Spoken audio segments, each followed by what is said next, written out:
to tell, and you'd like to give over all the information and all the details of it, and or possibly the source for it, you may also text in 347-927-8398, and it will be forwarded to me. Yes. Okay, my turn, Rabbi Erps.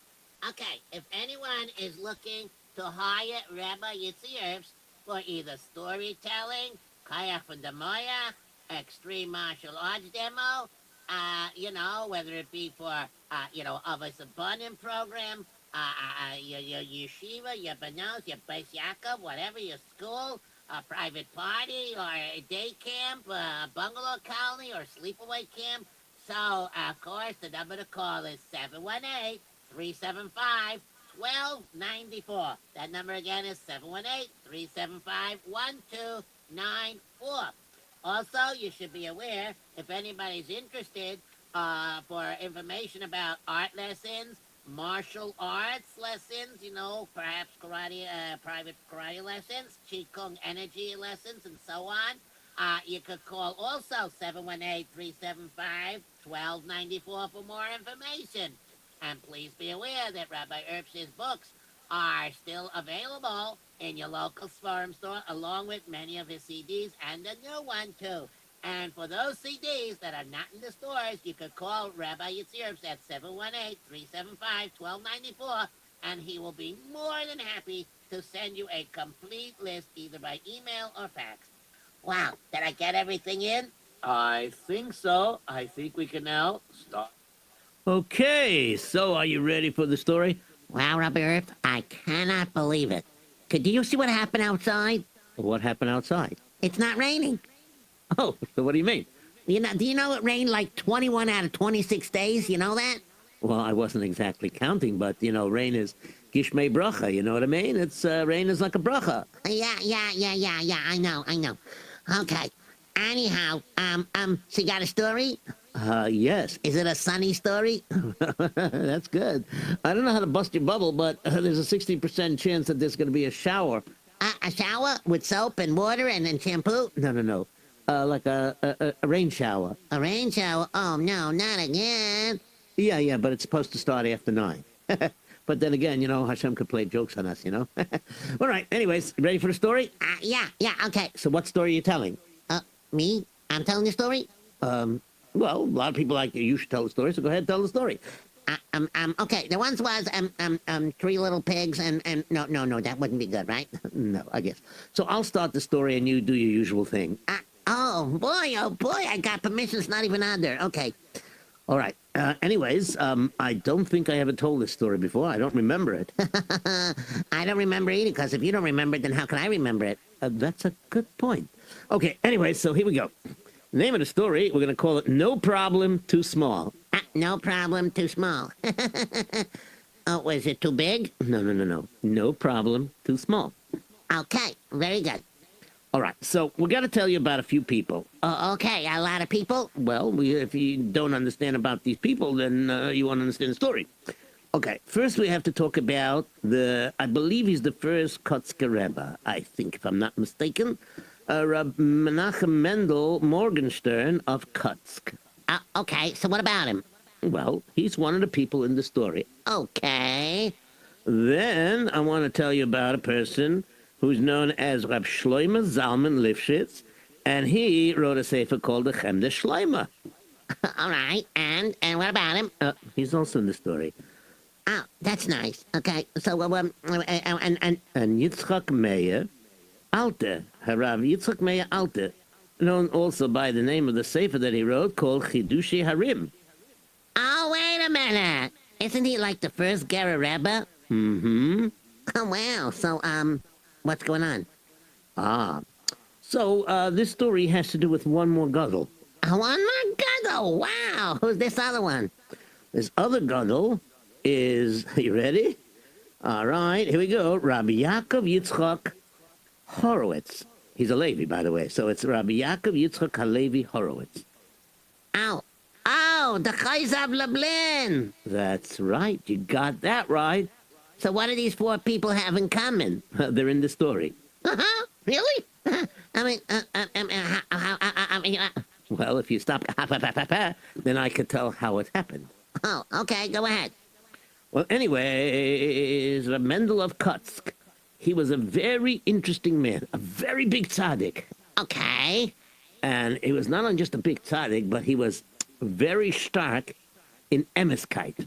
An Emeth kite. Oh, he flew a kite called Emeth? No. Emeskite is the Yiddish way of saying he was very truthful. He held very stark to doing the emes. And, doing the emes sometimes could be embarrassing sometimes. And sometimes when you do the emes, like, for example, let's say, I'll give you an example. Let's say you're riding a bicycle. Okay, let's say I'm riding my bicycle and... And let's say as you're riding down the street, it rains so many days, so there's a lot of puddles around. Yeah. And then you ride your bicycle right through a puddle, and it spritzes on somebody and dirties his pants full of mud water. So what do? I keep riding. That's what I would do. No. That's not what a Kutzka chassid would do. Oh, what would he do? He would stop short, and he would apologize.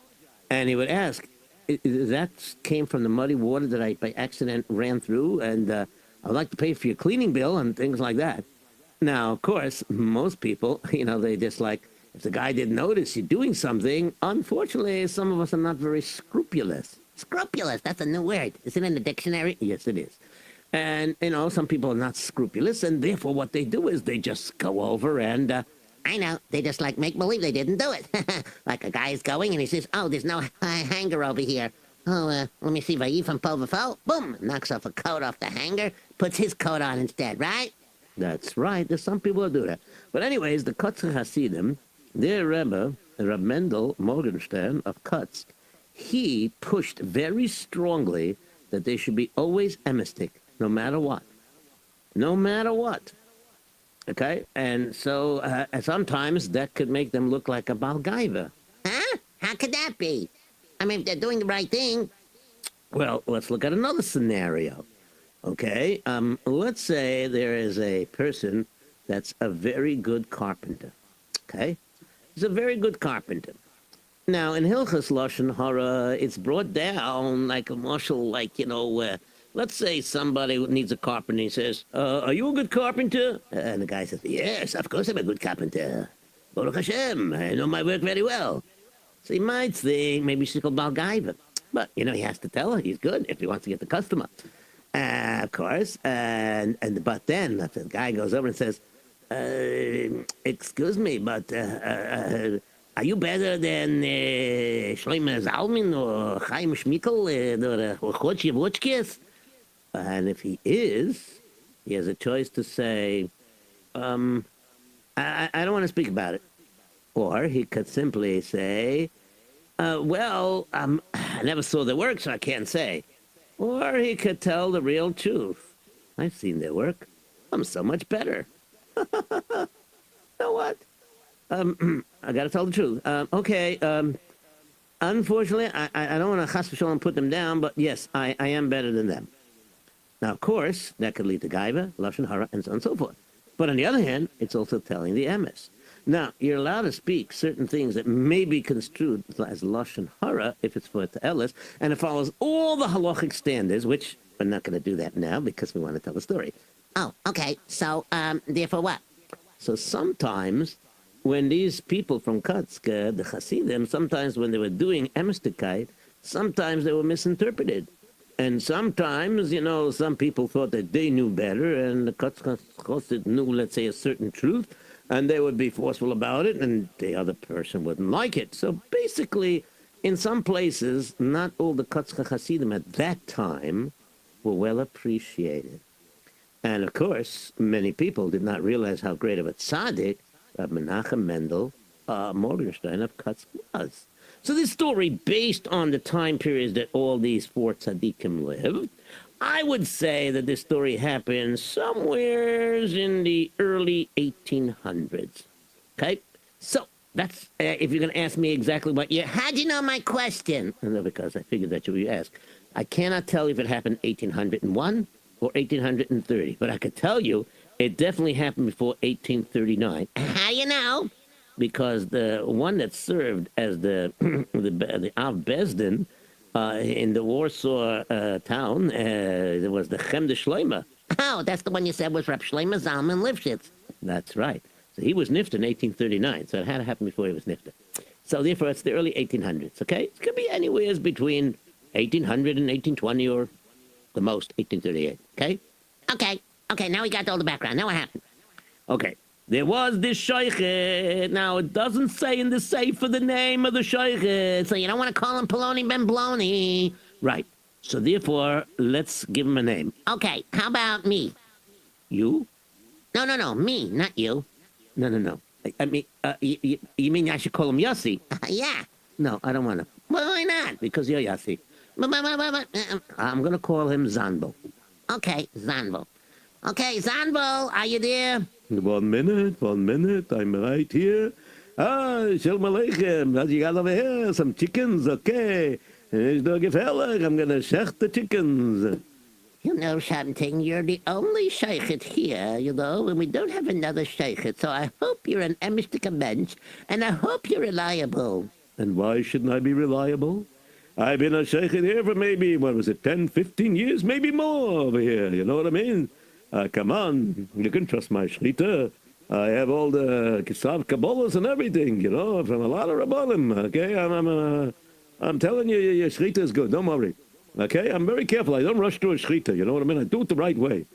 I hope so. I have my doubts. There's a lot of people speaking. Speaking lashon hara, no doubt about it. Lashon hara about Katzcha Hasidim, right? And I'm in the town here, and I'm one of the few Katzcha Hasidim here, right? And so therefore, right away, you think negative. Where's the part where it says, Don as kol adam l'chafzchuz? What happened to that? That went out the window a long time ago. That doesn't make good table talk. All right, thank you very much. Here's your money. Here's your 5 zlotys. Goodbye.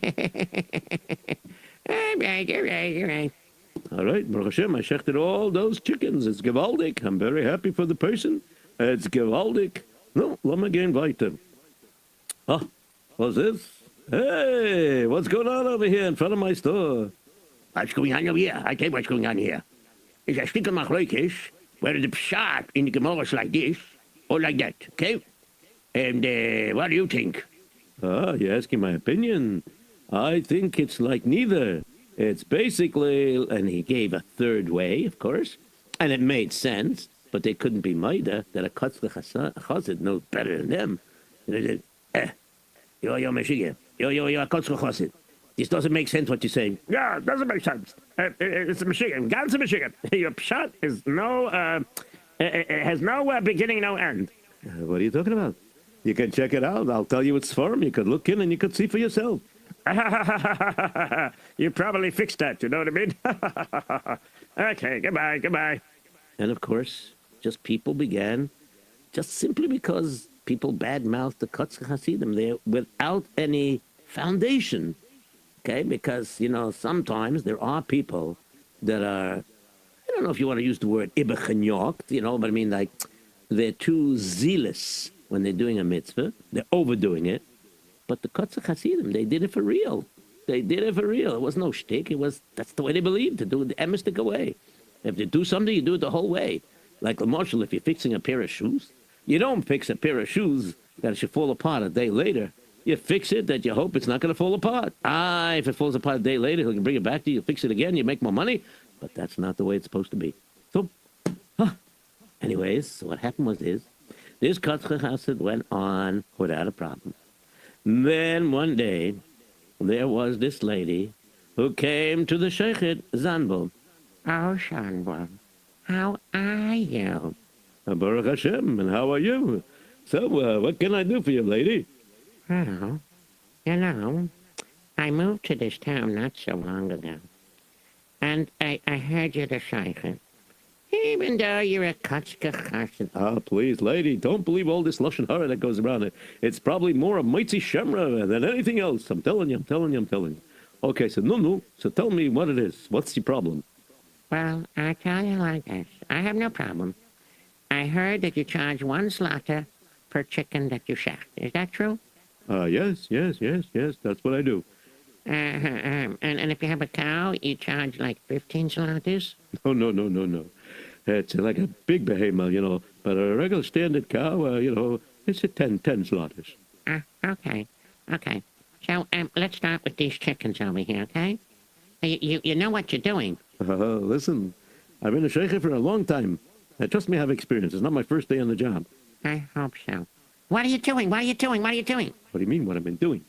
I'm taking out my light knife, the sheikh knife, the khalaf, hello, you know what I mean? Oh. What are you doing? What are you doing? What are you doing? I'm running the knife across my thumbnail. Why are you doing that? You're supposed to shot the chicken, not your thumbnail. Lady, I'm not doing my thumbnail. You're supposed to make sure, even though I used this knife before and I cleaned it and everything and I sharpened it, you have to make sure it's smooth because chas v'sholom, you can't have tzar balachayim. You understand? Oh, yeah, okay. What are you doing? What are you doing? I'm holding down the chicken the way it's supposed to be, so it doesn't move, so I don't make chas v'sholom a bad shechita. Oh, okay. What are you doing? What are you doing? It's not what I'm doing. I did it already, and I'm doing the kisi hadam and everything. Okay, so madam, here's your chicken. But it's still jumping around.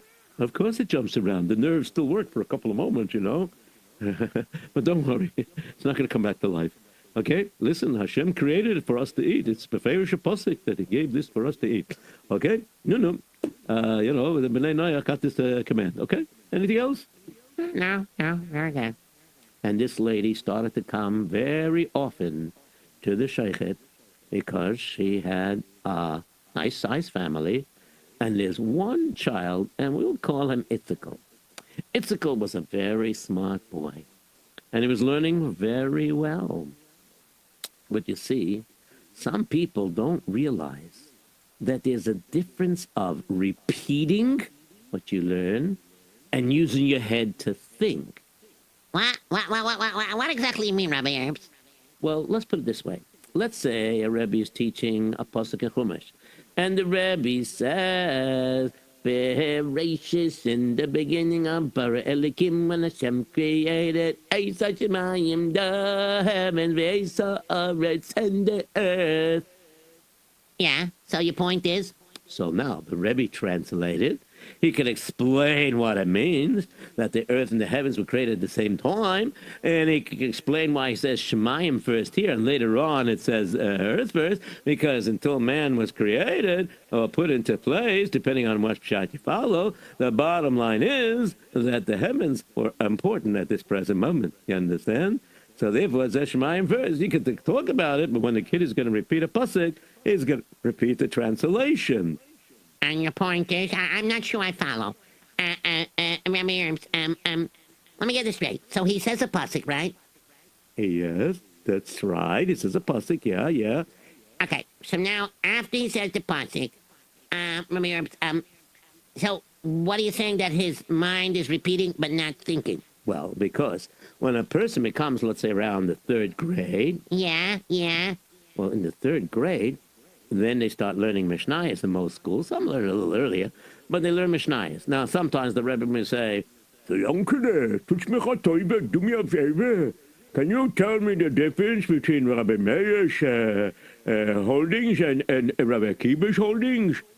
Oh, I see. Because sometimes one Tana could have one small, tiny difference, but yet he can agree if it's this and this, but not if it's that and that. All right? And so that's what you call thinking. And then sometimes the Rebbe could ask a complicated question like what? well, the Rebbe will say, so based on the pshat of Rabbi Meir, so if this and this happen, what would be the halacha? Oh, so you got to think and apply what you learn. So that's like a little different? Mm-hmm. Some people don't realize that. You see, you can have a child that's in the first grade, the second grade, doing so well. And all of a sudden, once he has to start using his mind to think, not just to hear and repeat and to memorize, but to think, sometimes the mind doesn't work as well. Oh, so that's happened in the story? Mm-hmm. All of a sudden, as this child was learning Mishnayos, he couldn't pick up and understand. He did well with the Chumash and everything. Very smart boy.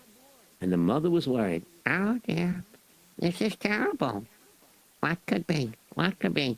I'll ask my husband. Mandela, Mandela, Yes, yes, Chill. What is it, Chill? Mandela.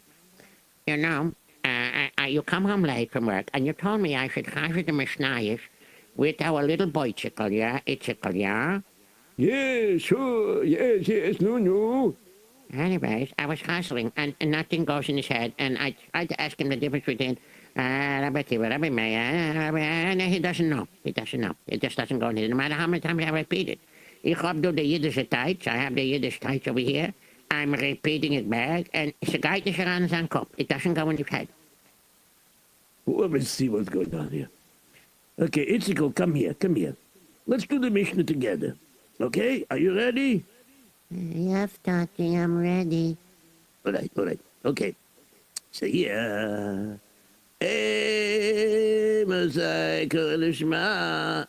And of course, he tried it too, and it just didn't go in. Ay. You know, Chazal tell us, it could be. I mean, let me ask you a question. What did he eat tonight? Why does it make a difference what he eats tonight? You tell me. What's the difference? Well, because it so happens that, Chazal teach us that, we learn about the laws of kashrus and everything, and a person acts and behaves according to the food he eats. If he eats kosher, then he's spiritually higher. Now, you want to tell me what's going on here? Well, let's see. He ate chicken tonight. Ah, yes, very nice. And? And, it's very interesting. So he ate chicken tonight. And the other nights he ate chicken too. And after he eats, he doesn't know anything. I don't... Maybe the chicken is treif. What do you mean? I thought it's a good shaykhid. You know, when we lived in the other town, he was doing so nicely with the chumash. Now he's doing mishnayos, yeah? Something is wrong here. Something is terribly wrong. He doesn't know anything here. And over here, we started to use the shaykhid. You know that Kutchka Chassid, Zanbo? Yes, sure. What about him? He's the shaykhid. Maybe he's not giving kosher. Maybe because, we have a couple of chickens, so some of the chickens are not shafted right. And it turns out the piece of chicken that our son eats is the bad chicken. Yeah, I see. Could very well be. You might have a point there. Let me think about this. Wow. Wow. Have to look into this. Okay, you know what? Let me ask around. Hey, Moshe, let me ask you a question. What do you know about this shaykhid over here? Huh? The shaykhid? Let me tell you about the shaykhid. He's a kotschke choshen. Our shaykhid, it is okay. You know, if we had another shaykhid, we would use him in an instant. But when it comes to learning, the parshat, he is crazy pishotim. He does things very crazily, I wouldn't trust him. I don't trust him. Yes. Why? What's the problem? My son has not been learning very well lately. It seems to be that he can't concentrate. It's a guy that shreins on kop. It doesn't go in his head. Oh, wait a minute. I remember there's a chazal. I mean, the rabbis talked about it. There's a chazal that says that, person is affected by the food he eats. That's why we have to eat kosher. Oh, boy, I don't like this. It's not very good. So what should we do? You tell me. I don't know. And before you know it, people began walking around. And as they were walking around, they were talking and spreading Moitzi Shemra. And before you know it, people said, Did you hear the latest? Askahait? Did you hear? Ay. That little boy, Itzikel Nebuch. He used to be a very smart boy. But now he can't remember anything. It doesn't go in his head. He can't learn. He can't even think anymore. What should we do? What do you attribute it to? I think it has to do with the shaykhid. The shaykhid? Now, what does the shaykhid have to do with this? The shaykhid doesn't learn with him. Well, yeah, he doesn't learn with him, but he's the one that shechts the meat. And if he's not shechting right, that means the chicken is treif. And that means the boy is eating crepe. And if he's eating crepe, then he's poisoning his mind with tumor. And therefore he cannot think Torah. I say it's his fault. I agree. I agree. And of course, since he was a Kotzker Chassid, it was very easy to pick up and say Lashon Hara. So the meanwhile, what happened was the voice got so strong that the Olim did not consult any Rav when they made this decision. They made this decision on their own. They went over to Zelig and they said, Zelig, I'm here representing all the people that's gathered outside your house, if you notice. Yes, sure. Everybody needs something shechted, but I'm sorry, I don't rush things up. I'm very careful how I shecht. Oh, you can be very careful all you want, but not here. What are you talking about? You're a Shrita. You don't know what you're doing. You're shechting wrong, obviously. Chas v'shalom. I would never shecht wrong. I always shecht the right way. What are you talking about? I am so careful. If I have a suffix, I pay for the chicken, and I don't make the person pay for it. What are you talking about? I am very makpid how to do the mitzvah of shechita the right way. How dare you accuse me of that? Oh, yeah? Well, listen here. We all decided that the reason why Itzikel... I'll tell you what it is. My son Itzikel, he's not learning well, and it's your fault. My fault? I don't learn with your son, so how can it be my fault?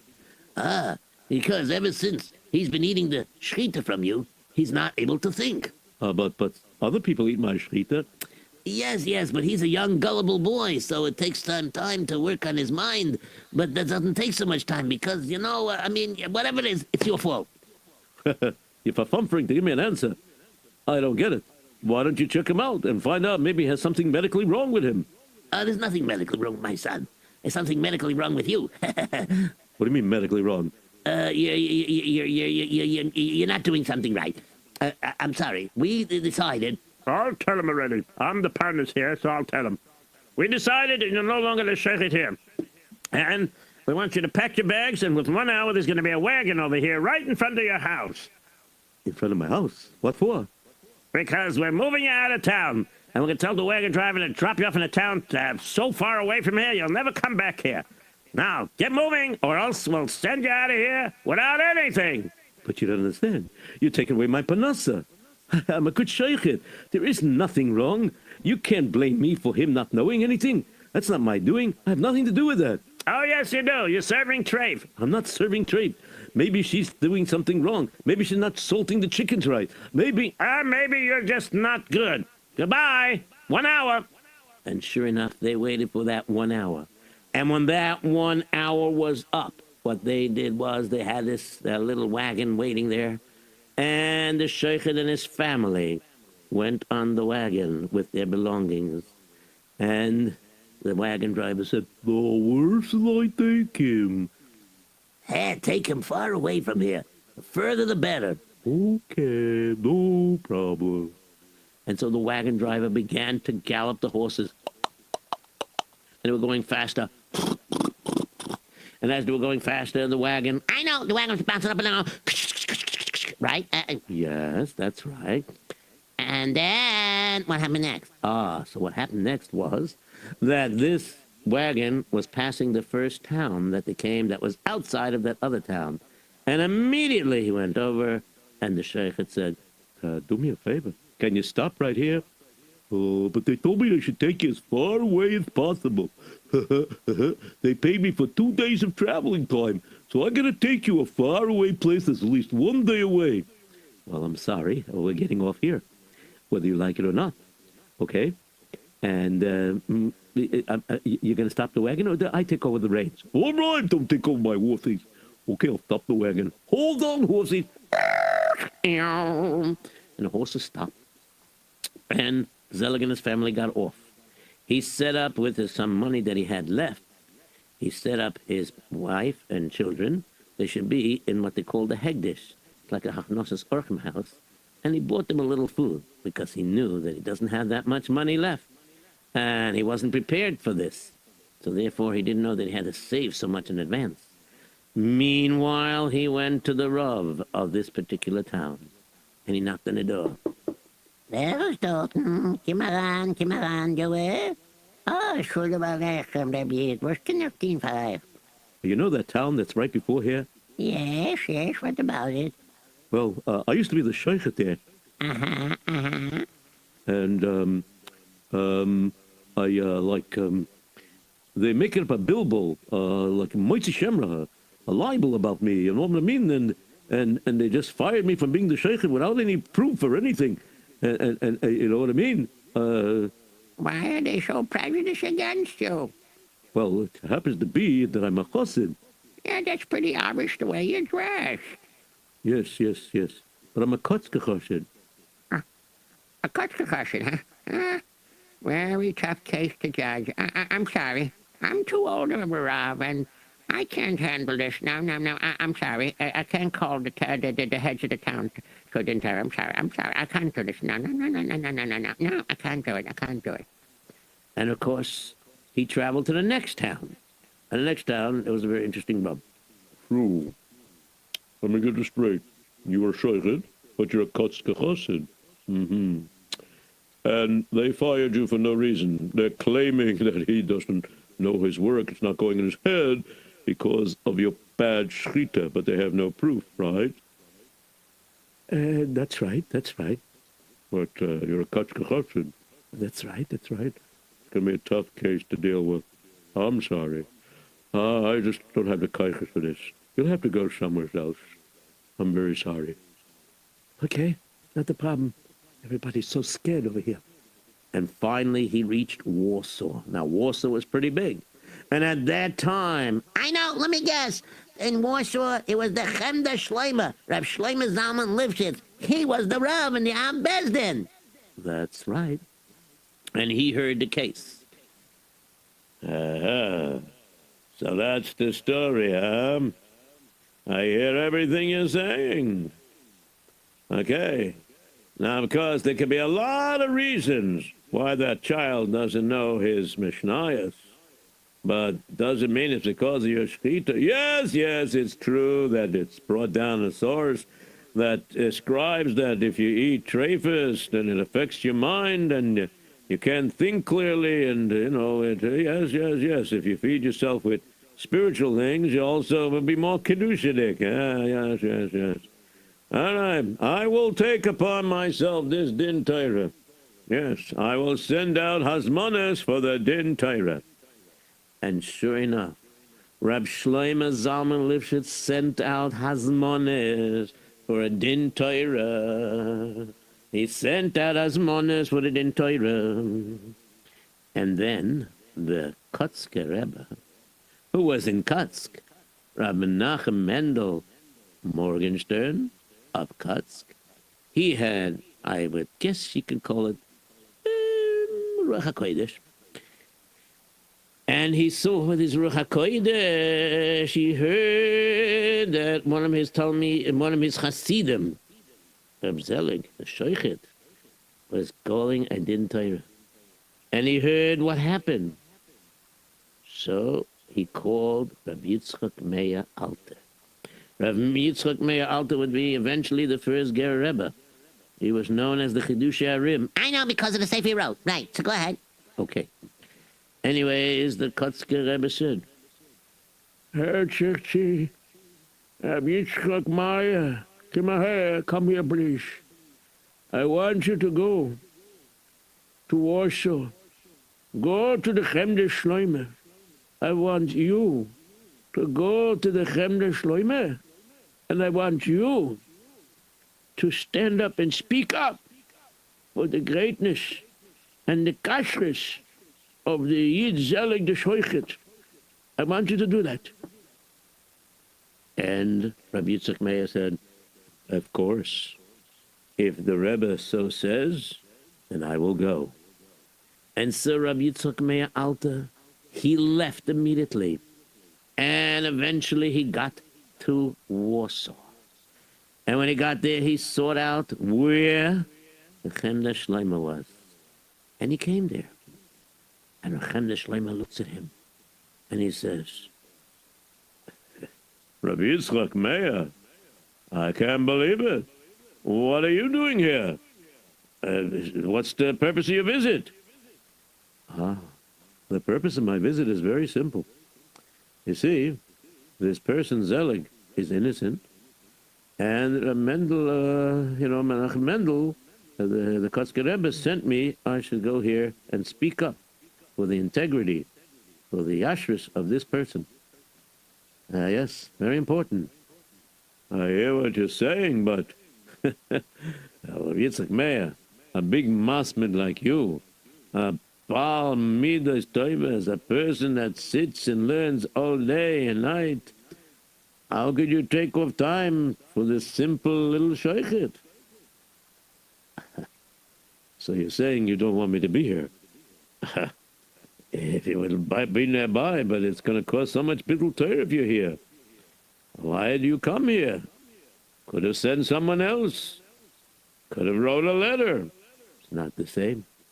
Let me explain you. May I tell Reb Shlomo Zalman a story? And from the story you'll understand why I'm here. All right? Since they didn't arrive yet, the people of the Din Torah, you could tell me the story.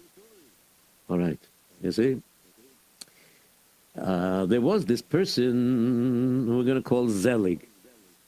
Okay, Zelig. And Zelig was a very interesting person. He was a simple Yid. Ha!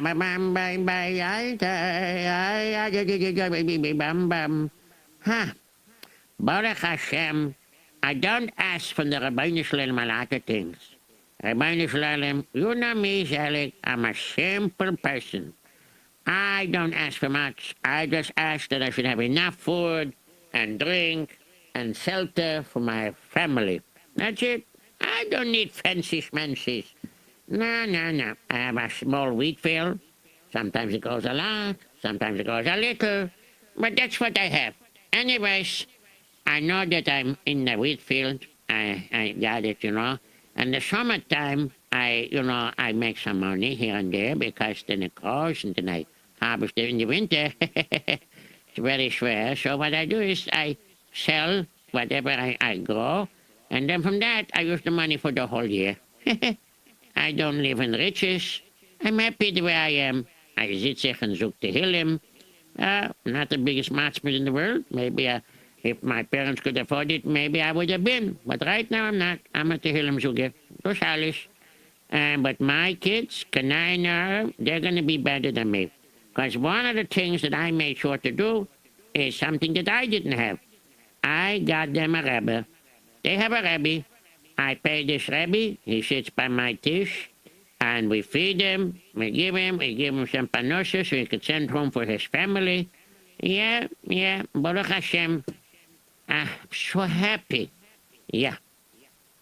Anyway, so what happened is that this person, Zelig, one year, he had a big crop. We would call it, I guess, people call it a bumper crop. The wheat grew fantastic. It was zaftige wheat, really geschmacke wheat. It was fantastic. The wheat was just unbelievable. It was a great crop. Unbelievable. Huh? It's unbelievable. Look at this. Let me put bundles and bundles together. Let me tie them up over here. Okay, let me take it, put it into my wagon, and you know what I'm going to do? I'm going to go to Lublin. Yeah, I'm at Lublin, and I'm going to sell my stuff over there in Lublin. That's what I'm going to do. I'm going to go there, and I'm going to sell. Okay, but my wheat this year is top quality. I'm not going to take some of a simple price. No. I'm going to take more. Yeah. Okay. I can afford to ask more. So good stuff. Okay. Let me go. And sure enough, he arrived there. And he arrived early afternoon. And he pulls up near the center of Lublin. And he parks his wagon there. And he's looking to the right and to the left. And people are gathering around. Excuse me, what do you have over there to sell?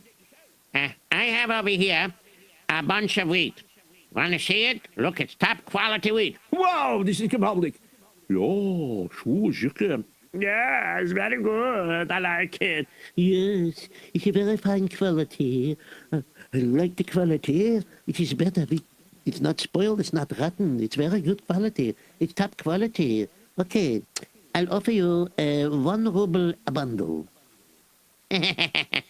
That's a very low price. Come on, you know. Last year I used to sell it for five. Not well. If you have rubles, I take rubles. If not zlotys, you know, Warsaw is in Poland. We could take zlotys. All right, all right, all right. I tell you what I'm going to do. I'm going to do for you the following. I'm going to give you the same price I gave you last year. 5 zlotys per bundle. What do you say? I say that this year they're worth 8 zlotys. 8 zlotys? What are you talking about? Look at the quality. You find me one piece that's rotten, huh? Look how fully grown it is. They're big Zaftika wheat kernels. You can make a lot of flour out of this. High, top quality flour. What's that's the knowledge guy? Why are you talking silly? Come on. 8 zlotys. Okay? 8 zlotys. 6. 5. 4. 2. I won't give you anything for it. I can't afford it. Okay? No one's asking you to buy. No, come on, come on. And they were bargaining back and forth all afternoon. Came time for Mincha Ma'ariv. And then they wanted to go continue to bargain, but then the people said, Schuldig me, excuse me, but I don't know how to tell you this, but it just so happens that we have to wake up early tomorrow because we have to say Sliches, and we like to daven Sliches with the minion, with the Chäuser of Lublin, the Heilige Tzaddik, Yaakov Yitzchak Alevi Horowitz, you know. We like to daven with his minion. So we have to get up early because he gets up to say Sliches with a lot of kavona. Okay, so I'm sorry, we cannot come back after Ma'ariv to bargain with you. Huh? You know what? But you still might want to do it. Yeah, sure. We'll try to bargain tomorrow. If you're here. I'll be here. Mission opportunity to daven Sliches with the Heilige Chäuser Lublin. Sure, I'm going to stay. Don't worry. Where can I park my wagon that it should be safe? Just tie it up, wrap it around, and leave it in the alley from the shul. It should be safe over there. Yeah, okay. And where can I sleep? Well, if there's no room, you could sleep in my house. Good idea. and so Zelig went to sleep in this person's house. The next morning they got up extra early. And then suddenly Zelig started to think. Hey, where's me? I was just thinking something. It's early in the morning. The sun is shining so bright. People are going to pass by. They're going to look and they can see my wagon parked over there. And it's got the greatest of wheat over there. Aye, maybe some chas v'sholom will steal it. You know what? I'm davening near this window here. Not really supposed to look out the window when you daven, but it's very hard for me to concentrate on davening and think about my wheat at the same time. So I just, every now and then, I'm going to take a peek. And every now and then he davened, and every now and then he took a peek. Every now and then he took a peek, and every now and then he davened.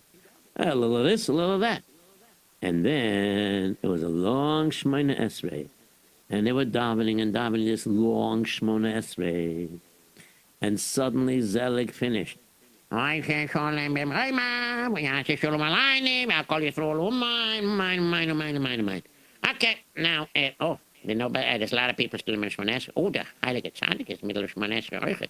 All right, let me do what's going on here. You know what? While I'm waiting for Chazoras Hashatz, let me take a peek out the window. It's a sunny day, beautiful day, sunny and everything. And there used to be a wagon parked outside. It belonged to me. Wait, you fixed my wagon. One second, let me go outside. Maybe I'm in the wrong alley. Let me go outside. All right, I'm outside. No, my wagon is going. Ay, vayas mir. Ay, my wagon is going. My wheat is going. Ay, my panusha, the ganze you. Oh, my. And he panicked and he was screaming. And people were like, take it easy, what's wrong? Certainly, pardon me, what's guys on the phone? What's happened? Oh, yes. Can you please tell me what's going on here? My wagon. They stole my wagon. Somebody stole my wagon. Ay, this is terrible. You know, like me, for myself, I can say, okay, maybe I sinned and Christ, whatever it is, and so therefore I deserve a sense of punishment. But what about my wife? What about my children? They're going to starve. I rely on this to sell my wheat. Once a year I come and sell the crop that grows, and then after that I use the money to support myself for the ganze year. What's going to happen? And don't forget, I have a malamed. A malamed? What do you mean you have a malamed? Yeah, for my kinderlach. I want my children to learn Torah. And, you know, I didn't have that opportunity. I was very, very poor when I was young. So I made sure that when I married and I have children, I wanted my children to have a Rebbe. Now, what's going to happen? The Rebbe won't have any money. He won't be able to send in money for his family. So not just my family is going to starve, but his family is going to starve. What they going to do? All right, relax, relax. I'm going to try to get you in to see the Chayza of Lublin. And so they got an emergency meeting after davening with him and the Heilige Tzaddik, Rabbi Yaakov Yitzchak, the Halevi Horowitz, the Chayza of Lublin. They got him in, and he pleaded his case. And that's the story. What am I going to do? The Chayza of Lublin started thinking, I hear what you're saying. It's very interesting. So, that's very interesting, very noble of you that you would be Michael to Hashem Yisbach for taking away from you. But you're worried about your family and you're worried about the Rebbe. Very interesting. Now give me a moment. and the Rebbe went over to the window. And the Rebbe looked out the window. And he stared out the window for a few moments. And then suddenly he turned. Ah, Baruch Hashem, your wagon that was stolen is found. Huh? Where is it? Where is it? It's in the next town over. And you are going to go to the center, the marketplace over there, and you're going to find the thief. You'll recognize the thief because you'll recognize your wagon and your horses. And the thief is right there.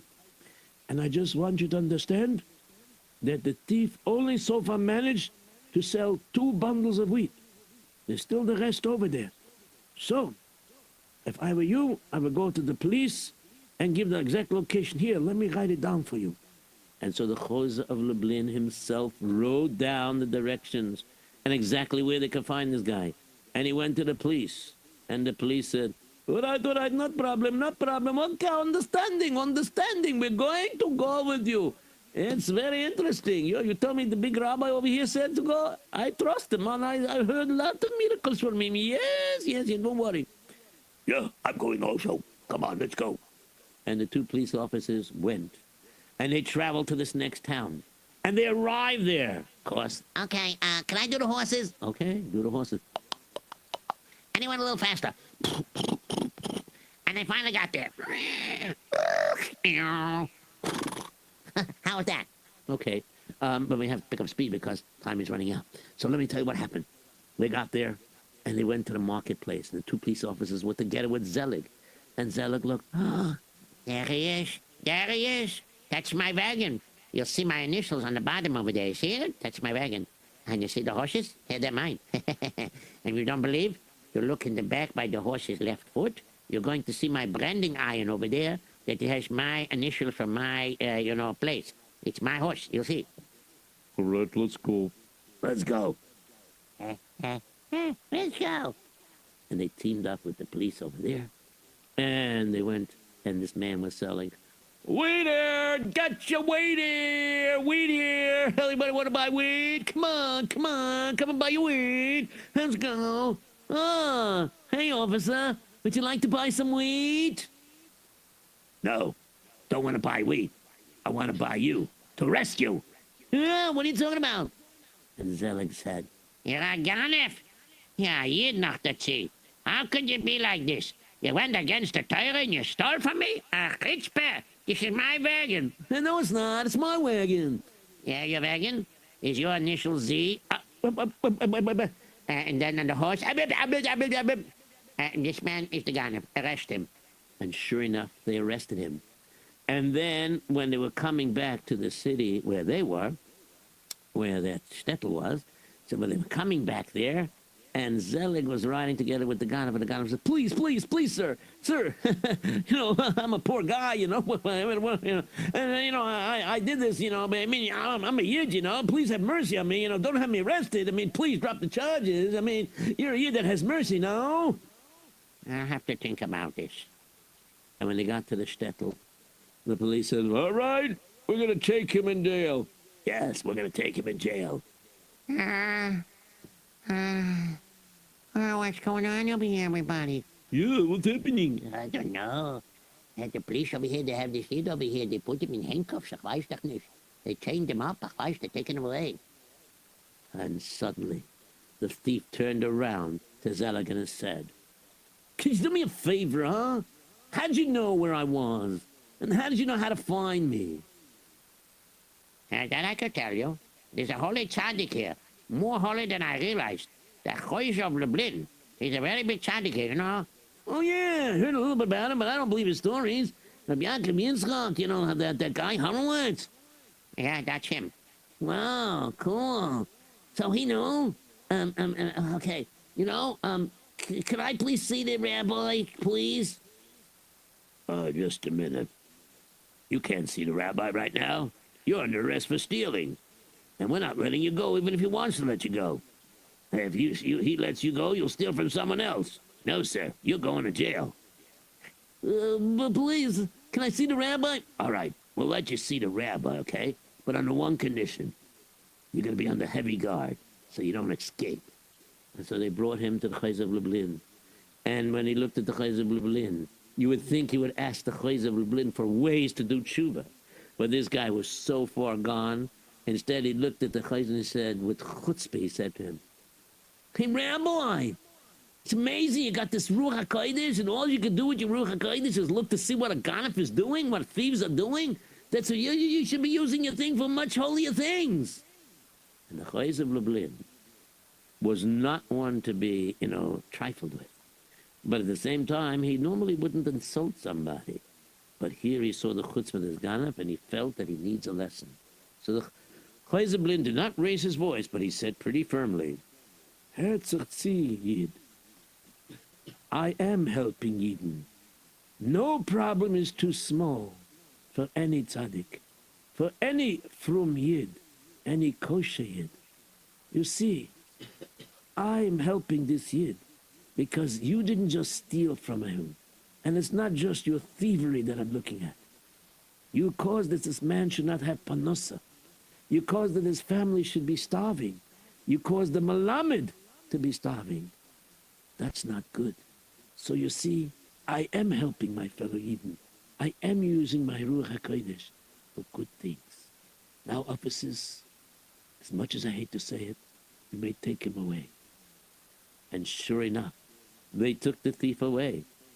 And then the Rabbi Yitzchak Meir continued his story, and he said, And so, let me ask you like this, Heilige Tzaddik, Rav Shlomo Zalman, if the Choiz of Lublin could take time out to help a simple person, shouldn't I? All right, you made your point. and finally the Din Torah took place.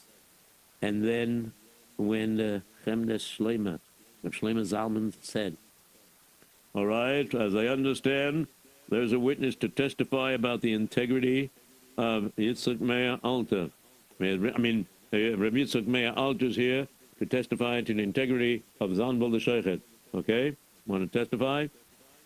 and Rabbi Yitzchak Meir got up and he said, I just want everybody to know that if the meat that he shechted was not kosher, then it would affect every single yid in the town, every single child, but it didn't.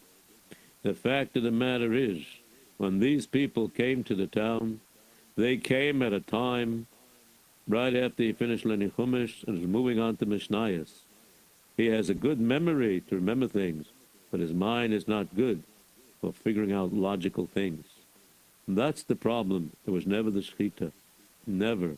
This town is guilty of Moitzi Shemra and causing a fellow Yid to lose his parnasa. How could you be doing something like that? Such a prejudice without any proof.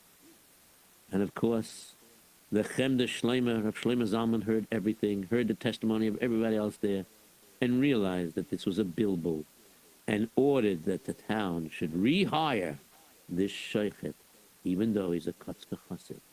And they had no choice, but they had to follow the Psak Din. They rehired the sheikhet, and the sheikhet went back, and he had Panasa once again. So you see, when it comes to helping a fellow Yid, nobody should say he's too busy, and no one should say, this is too small for me to deal with. I only deal with big problems, because there's no problem too small. Wow, that was fantastic. Okay, do we have any time to take any phone calls? Okay, we'll take a few. Okay. Hello, you're on the air. What's your name? What lesson you learned tonight's story? Hello? Hello? Yes, you're on the air. What's your name and what lesson you learned tonight's story?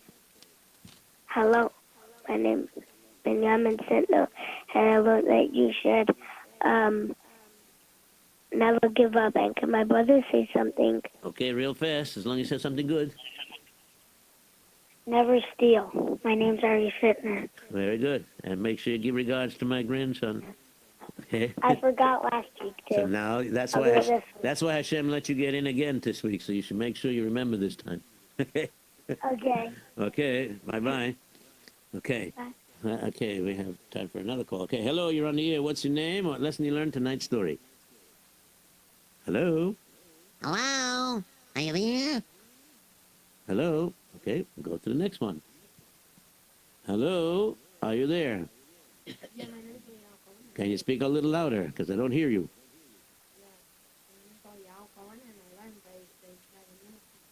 Right.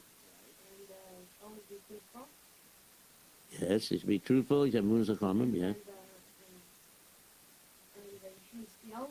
You shouldn't steal, right?